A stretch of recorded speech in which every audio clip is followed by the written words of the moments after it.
Reading with your kids. Hola, ni hao, konnichiwa, assalamu alaikum, shalom, jambo, bienvenidos. Hi, my name is Jedley, and this is the Reading with Your Kids podcast, coming to you from the beautiful neighborhood of Reedville in the southwest corner of Boston, Massachusetts. We are so delighted that you're part of our beautiful Reading with Your Kids family. Please be sure to subscribe to the show on the iHeartRadio app, on Spotify, Apple Podcasts, Google Podcasts, wherever you find your podcasts. Our guest today is Lora Hyler. She is here to tell us about Our Bodies Stay Home, Our Imaginations Run Free. And speaking of imaginations, today we're talking about Our Bodies Stay Home, Our Imaginations Run Free. Never in my life did I imagine that at this point in my career I would enjoy performing magic over technology. Never thought it. I started my career performing. The very first thing we did was a disabilities awareness video called Meltdown, The Walls That Separate. That was a live show that was captured on video and shown all around the world in schools and on cable television stations and networks. It was really cool. It was really fun, but it was live. After the success of that show, I went into a studio and started working on a studio show. And I hated it. Didn't like it at all. And I said, nope, this is not for me. I want an audience. So when the pandemic started happening and schools were saying we can't have enrichment programs and libraries were saying we can't have visitors, we're not even open. And then when special events all around the world were closing, and they don't look like they'll be opening up anytime soon, people were asking me to perform for the kids over Zoom, over Google Hangouts, over YouTube and Facebook. And I'll be honest with you, when those first requests came in, I'm thinking, this is not going to be fun at all. But boy, oh boy, was I wrong. I love it. I'm having so much fun. It's a new challenge, and one of the things that I'm really amazed about is the level of interaction. I'm really able to communicate with kids to get them involved in the show and to allow them to make the magic happen. I would love to share my magic with you, with your family, with your community, with your church group via technology. It's really, really fun, and it's a great way to remind kids to always be respectful and to always make time in their day to read. You can find out more by going to WeWillRoar.com. That's We Will Roar, respect others and read. And you can find out about it at WeWillRoar.com.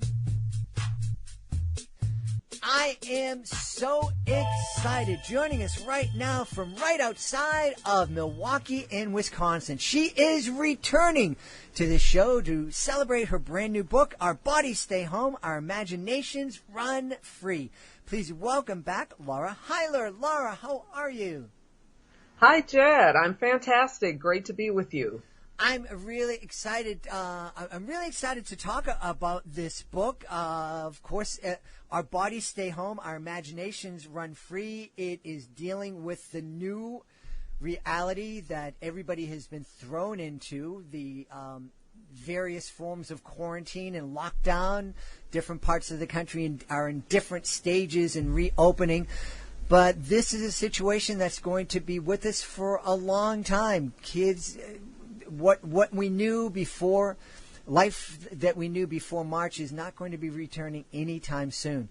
So I want to talk about the book, but I want to talk about what inspired you to write this book. Sure. I have a traditional 3-book deal to write a middle grade series starring multicultural superhero science spy gadgets. And the first book is the Stupendous Adventures of Mighty Marty Hayes. So I was writing book 2 when the coronavirus hit. I became aware of a competition being held by Emory Global Health Institute out of Atlanta, and really just kind of put it aside and said, oh my gosh, who writes a book in 2 weeks? And then I couldn't get it off my mind. I thought about it. And then finally at the 10-day point, with 10 days remaining to get the entry in, I decided to tackle this book. and, took on that challenge, and it was amazing. It was an amazing process. But that was my inspiration, was that challenge to really help kids adjust to coronavirus. What a question. Who writes a book in 2 weeks? Exactly. I remember the first time we had Christopher Robbins, the publisher of Familius Publishing, and he was talking about the fact that it usually takes 2 to 3 years for a children's picture book to be published, and now you're talking about publishing a middle grade book in 2 weeks. So it's actually designed for ages 6 to 12, and probably a little bit older than that. 50 pages altogether. And, I really had an opportunity as I was locked down at home to observe how children in my neighborhood were adapting. And so, of course, I had some conversations with them. I had some conversations with their parents, and really had a sense of how everyone was struggling and trying to adjust to their new realities. No school classmates, no play dates, limited contact with extended family, and so forth. And so I really thought, okay, I could see that kids would benefit from such a book. And so I got to work, and it was, I was able to sort of incorporate some of those things that I had learned from children in my own neighborhood. So that helped with the writing. What were some of the observations that the kids shared with you? Well, I think they were frustrated not knowing what the end game was going to be. So they were definitely going through online schooling. So they had so many hours a day where they needed to be in front of a computer. And then sometimes they had, pages, hard pages to write on and give back to the teacher. And then there were different age groups within one family, for example. And so they would have to adjust to, the little guy, and then the middle school kid, and then the high school kid would all be on different schedules. And, really just trying to cope with spending that much time together as a family, the parents. Sometimes one or two parents would work from home. And so it was really just adjusting to that new reality. That was, I think, the biggest challenge. And then literally in my neighborhood, the kids I was speaking to are 2 to 3 blocks away from a middle school, and they literally could still hear the school bells. And so they constantly have this reminder that they were not within a building. Wow, that must have been torturous for some of the kids. And I suppose some of the kids, too, would be sitting back chuckling on, I'd be in Miss Crabtree's class right now. I don't have to do Exactly. And then the other challenge, which, we don't really quite grasp as adults, but these kids were playing, right, they were playing among themselves within the family, but they could hear the kids across the street from them, down the block from them, and those were friends often, and they couldn't get together. So that's sort of a sad time for them. Absolutely. And I think, my kids are grown right now, and, so I don't know what they would have, I imagine it would have been incredibly difficult for them. And I'm just thinking back now when we live in this beautiful little community here in Reedville. And when my kids were young, our backdoor neighbor, the neighbor whose property, comes up and connects with us in our backyards, they had a child that was the same age as my daughter. And it didn't matter what day it was. My kids were either at their house or their kid was at my house. It was, the kids shared 2 homes. And I imagine that if that were the case right now, if we were going through the pandemic 20 years ago, that would have been incredibly difficult for my kids, and especially difficult for our neighbor who was by himself and didn't have a sibling his own age. Right. It's interesting. I started thinking about what are the different scenarios that they're faced with as they're trying to cope, and I actually deal with that very situation that we're talking about. I figured if kids lived next door to each other and they were told that, you got to practice social distancing and stay 6 feet away, they would figure a way to make it work. So I actually have a scenario in the book that talks about Maya, who is the 7-year-old, and she has a 10-year-old brother, Brian. they are, of course, spending time together along with the parents, but now Maya's best friend is next door. And so they get together and they stay 6 feet away and they figure out how to make it work. So there's that ingenuity of kids that I address in the book. I definitely deal with the safety measures. And then I've got some surprises in there. They walk around their neighborhood. They see the encouraging messages from neighbors. They pay attention to all the activity ranging from the birds tweeting, having a great time, to the little animals running around. And then they pay attention to who's walking by. You know, do they have a mask on or not? Mm-hmm. They start shouting encouraging words to the adults that are walking by, walking their dogs, you know, just finding a way to just spend the time and have a good time. And that's how children cope. Yeah. It's funny that you mentioned ingenuity. Kids are ingenious. I do remember, you know, when I was talking about my kids when they were young, we would have to lift them over the fence to put them on the other side and vice versa when they're visiting with each other. And our neighbor got very frustrated at that. One day he didn't want to wait until his parent came over, until I came over to lift them up over the fence. I think he was 4 or 5 at the time. So he decided he would just kick out one of the pickets in the fence so he could get through, and it worked. And no one could get angry at him because it was just, you know, it was just ingenious. There was a problem, right, an obstacle, he got over it. I love the story that you're telling us about Maya, and I think it is so important, and I think one of the things that I'm really happy about is that a lot of people took this challenging time and just decided, hey, we're going to make the most of it. We're going to really try to make the best of these times. Right, right. One other interesting note, Emory Global Health Institute challenged the authors who participated in this competition to write a book that would apply to children across the world. So that's one thing I'm very excited about. My debut middle grade novel that I mentioned earlier was able to get into about 12 different countries abroad. And my hope for Our Bodies Stay Home, Our Imaginations Run Free is that would also get distributed globally and get picked up globally and get around to children who need it all over the world. Because a kid that's in Wisconsin or Massachusetts or wherever they live should be aware that there are kids that are in India, the continent of Africa, UAB, I mean, all over the world that are going through this at the same time. Mm-hmm. And what would be really interesting, I think, would be to find out how kids all over the world are coping, you know, coming up with their own different ways to play together, yet keep the distancing and so forth. So I think what I'm going to be doing is, in addition to a rap song that Maya's 10-year-old brother has in the book, which incorporates the principles of social distancing, I think I'll be inviting kids to maybe do their own version of the rap song, plus just kind of share some information about how they're coping, and that would help kids all over the world. Yeah.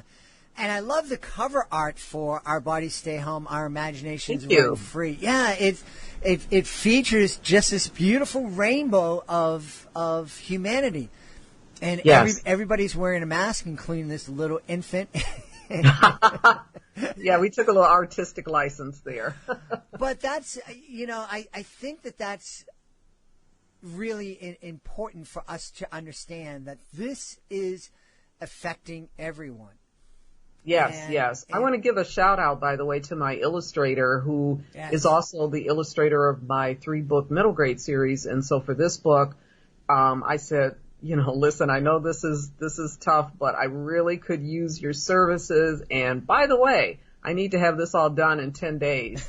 And he's based in Barbados, by the way. And he said, oh, yes, sure, I'm up for the challenge. So I really applaud him for that, Ian Wade. Awesome. And he came up with this amazing cover art, which immediately tells the story of what the book is about. And then we've got some amazing illustrations inside, and I won't give it away, but the book ends in a surprise. And the final illustration, he just totally knocked it out of the ballpark. So I'm very pleased with that. Awesome. Hey, one of the things that Maya experienced during her quarantine is that she turned 8 years old. That's right. I had a quarantine birthday myself very early on, and I don't really celebrate birthdays a whole lot at this age. I've celebrated enough of them, but that must have been. There's a lot of kids who had quarantine birthdays and quarantine graduations, and that must have been incredibly difficult for them. Yeah, you think about how kids can rebound, right? They're hopefully really picking up some resilience going through this as well. But it's got to be extremely sad for a kid to have to suffer through quarantine during their birthday because, of course, they can't have all their friends over and, and even extended family, and they're doing a lot by Zoom. Although I did see one party that was set up a block or two away from me in my neighborhood, and it made me wonder if it was a birthday. They literally had it outside and had the chairs staggered. So people just sort of came and stayed pretty much to their assigned seat and didn't walk around a whole lot. And so they were able to get it accomplished. But yeah, I wind up with the sort of surrounding Maya's 8th birthday. I wind up with a big surprise at the end of the book that I won't totally give away, but it really does share a little bit of information about how you can have a wonderful birthday even when you're under quarantine. One of the things you mentioned was that kids are incredibly resilient, and yes. I absolutely believe that. And one of the things that we've talked about here on the show is the fact that there are a lot of parents out there that bubble wrap their kids, and they don't want them to experience any kind of sadness or failure. They don't keep score. They put kids in leagues where they don't keep score because they don't want anybody's feelings to be hurt. One of the things that I really hope we learn from this is that our kids are resilient and they can deal with adversity. So yes, let them go out there, let them try things, let them fail, let them learn from their failures. They're resilient. They're going to be able to bounce back. Right. Yeah, I noticed that, in my neighborhood, I see the trampolines, I see the bikes, I see the basketball hoops, and a lot of this popped up, right, because you had to find a way to keep your kids busy. But the other thing I noticed was that the really little ones who totally didn't understand what was going on, let's say, 5 or 6 years old, there was amazing laughter every time they were outside, which, it really made me think about the Mr. Rogers quote about advising kids to look for the helpers. Well, I would really say that I had an aha moment and I said, the adults need to look for the helpers. And guess what? The kids can be the helpers. Yeah. Because while we were all, thinking about how we weren't traveling as much as we normally do and going to visit friends all over the place, the kids were still finding a way to play and to be happy. And so their joyous laughter was really just sort of an uplifting moment for me whenever I heard it. So I really appreciated that. I love this, because I do think that, and I know that I'm annoying to a lot of people because I am that the glass is half full guy. Actually, I'm a guy the glass is 3/4 full guy, and so I'm always trying to find a positive spin on things. But really, I think that great quality. It serves me well. Like I said, it annoys some people, but it serves me well. But I do think that that's something that we hopefully can take from this is that, this was hard, but we got through it. We're coming out of this, and we're going to be stronger from it, and hopefully we're really going to learn from it and make the world a better place. Exactly. I think that kids probably had a little bit of reflection as much as adults did about, who's important in our lives, what it means to really slow down our very fast-paced lives and really appreciate those moments with others. And so that was something that I'm hoping was a universal feeling that we all experience. And so hopefully we'll come out of this on the other side a little bit more appreciative of the little moments in our lives. Yeah. And what a wonderful thing that this competition, that you found out about this competition, and it inspired you to create this work that is going to make a difference in kids' lives, like you said, all around the world. I'm very excited about this book. I'm really happy that I decided to take on the challenge, even though it seemed very sort of forbidding at the time. I just wasn't sure that I could write that quickly. I just made it happen. I'm a person who's used to moving around to different settings to be able to write, and I just figured out a way to make it work. I literally would go to a park, sit out at a picnic table, or sit in my car at a park and just write freehand, and then come back to the keyboard. I'm very excited. Some amazing advanced reviews from a couple of kids, but also from people from different sectors of the economy that work with kids. And it's been very, very humbling to get the reviews that I've gotten to date. And I'm very excited to have the book released, which hopefully will be happening within a week or so. Well, by the time people are listening to this, the book will be available. I'm wondering, now that you've had this experience, you took this challenge on, you created this book in such a compressed amount of time, certainly much less time than you usually take to write a book. Do you like this process? Are you going to look to write books in 10 days in the future? I actually found once I had a chance to get beyond getting that draft down and getting it professionally edited and so forth and working with my publisher on it, I actually sat back and said, wow, that was really energizing. It was amazing to go through that and just, really take like every working or every available moment to do some writing.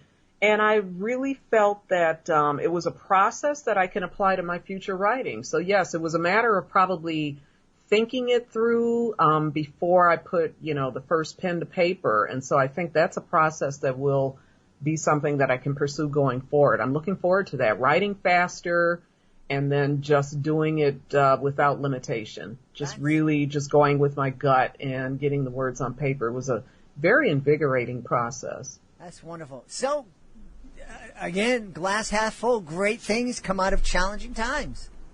That's very true.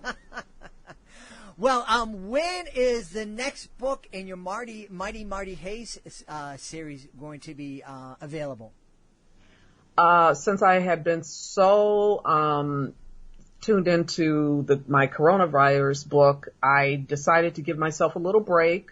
And the weather's warming up now in Wisconsin, so I thought I'd give myself maybe, 2 to 3 weeks before I will pick up the next book in the series again. But I'm hoping that I'll come to it with very fresh eyes since I've been away from it for a little while.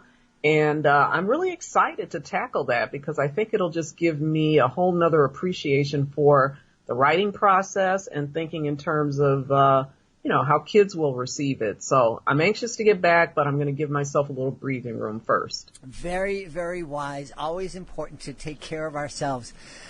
Where can folks go online to learn more about Lora Hyler and learn more about Our Bodies Stay Home, Our Imaginations Run Free? Yes, I would invite everyone to visit my website, which is www.lorahylerauthor.com, and Lora Hyler is spelled LoraHyler, so lorahylerauthor.com. And the book, by the way, will be available at bookstores everywhere, if via special order within 2 to 3 days, and then also via Amazon. But if you can, I advise everyone to buy local. Absolutely, buy local. And one of the things that really helps an author is if your local bookstore if it's not on the bookshelf, ask. They can special order the book, and that really makes a difference in authors' lives, because if 2 or 3 people go into a local bookstore and special order the book, that bookstore owner is going to take notice of that, and they're going to make sure that they get some additional copies to put on the shelves, and that will make a huge difference in an author's life. Absolutely. Yeah.